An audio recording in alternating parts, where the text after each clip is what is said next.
nak wariku pane matahari jati kepala utarasu pane tenggorokan ke dari ketika sedang berwudu ada sebagian yang kumur-kumur ada nendak. Kalau kawan-kawan kita nan hati-hati sangat itu nak kumur-kumurnya apa? Ketika sedang bulan puasa langsung cuci muka. Karena nyu hati-hati mana? Takut beko air nang kumur-kumur tadi kata telan. Sawananya apa ibu? Ketika awak kumur-kumur tu bisa sebenarnya awak minum agak seketik. Iya tak? Ada yang tahu tak awak minum? Tak ada. Tapi apa ibu? Luar biasa puasa mendidik kita menjadi orang jujur. Sekalipun nggak ada orang yang tahu air yang sudah masuk ke dalam mulut kita, kita sangat hati-hati supaya tidak tertelan. Itulah kejujuran. Belum nanti kita di kamar sendirian, ada makanan yang sedia di situ. Idealnya bisa kita makan, tapi karena kita merasa diawasi oleh Allah, jujur diri kita sendiri kepada Allah, maka tidak kita batalkan puasa kita. Ayat ibadah sholat sinkronkan dengan ibadah puasa. Jadi sebenarnya semua ibadah yang disyariatkan oleh Allah idealnya mendidik kita menjadi orang jujur. Termasuk ibadah haji umroh itu juga mendidik kita menjadi orang jujur. Di mana letaknya puasa mendidik kita menjadi orang jujur haji dan umroh? Kejujuran kita dari mana harta kita dapat? Halalkah? Haramkah? Butuh kejujuran di situ. Orang yang nggak tahu nih harta kita dari mana, tapi kita tahu kan? Kejujuran ibadah haji, ibadah umroh. Pernah baik umroh setiap tahun, setiap bulan. Tidak dari mana dapat? Bukan seuzon, tapi perlu dijujur. Ayo yang muliakan oleh Allah Subhanahu wa taala. Satu. Jadi bukan hanya mengejar pahala, tapi mengejar hasil dari ibadah sholat berjamaah. Satu, melatih kejujuran. Yang kedua, apa yang dilatih oleh Allah melalui sholat berjamaah? Dilatih diri kita menjadi orang yang peduli. Bapak? Peduli. Peduli kepada kiri kanan kita. Ini kan jamaah tetap semuanya. Jamaah tetap rajin salat berjamaah 5 waktu di Masjid Nur Salam. Ketika Bapak Ibu melihat salah satu dari jamaah tetap kita tidak hadir selama 1 minggu, maka di situ kita diuji kepedulian. Bertanya ada kawan, kok apa-apa tuh nak pernah boleh gini? Peduli nak? Ini sholat jamaah. Kalau nggak ada kepedulian seperti ini, Bapak Ibu, percuma kita sholat berjamaah. Ada nilainya, nilainya didapat pahala, pengamalan dalam kehidupan sehari-hari kan. Itu lingkup yang kecil itu, belum nanti kepedulian dalam lingkup yang besar. Di sini kita dilatih. Pasaman Barat kena gempa bumi, peduli nggak Pak Ibu? Iya. Mana bentuk pedulinya?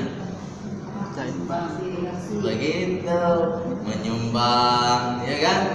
10.000, 2.000 jadi kirim ke sana. Itu yang salat berjamaah tuh. Kalau ada pakaian yang tidak terpakai, yang masih layak, yang bagus gitu, kumpulkan, titipkan kepada tim yang bisa membawa ke sana.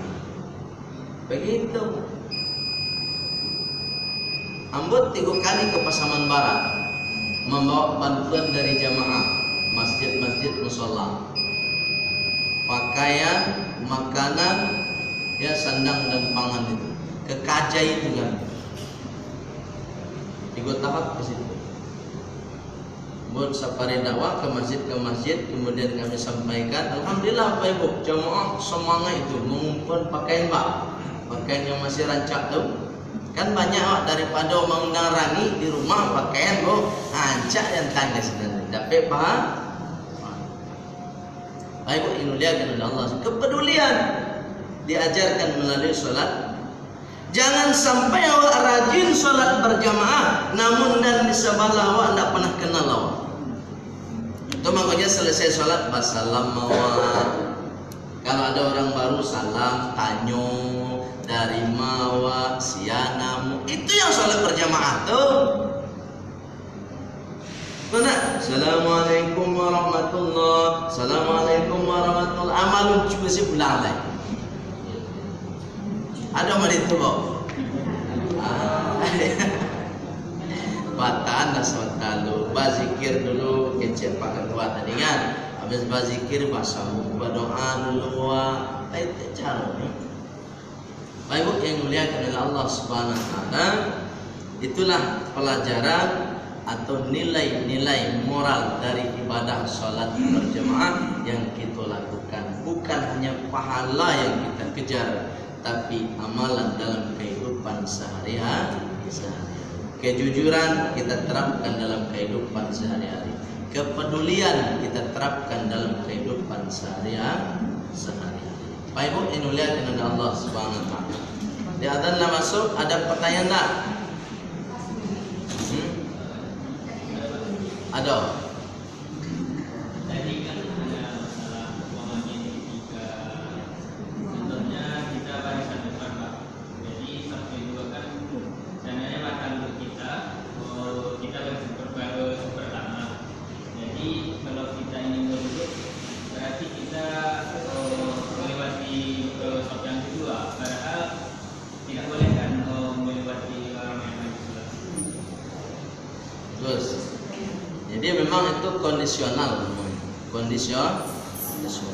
Kalau memang memungkinkan kita melewati, maka lewati. Tapi kalau tidak memungkinkan, tentu kita cari kondisi-kondisi yang tepat. Contoh sholat Jumat cuma penuh masjid kok. Cara itu, imam di muka. Itu makanya set masjid itu sebenarnya harus ada pintu di muka untuk menembus ke WC.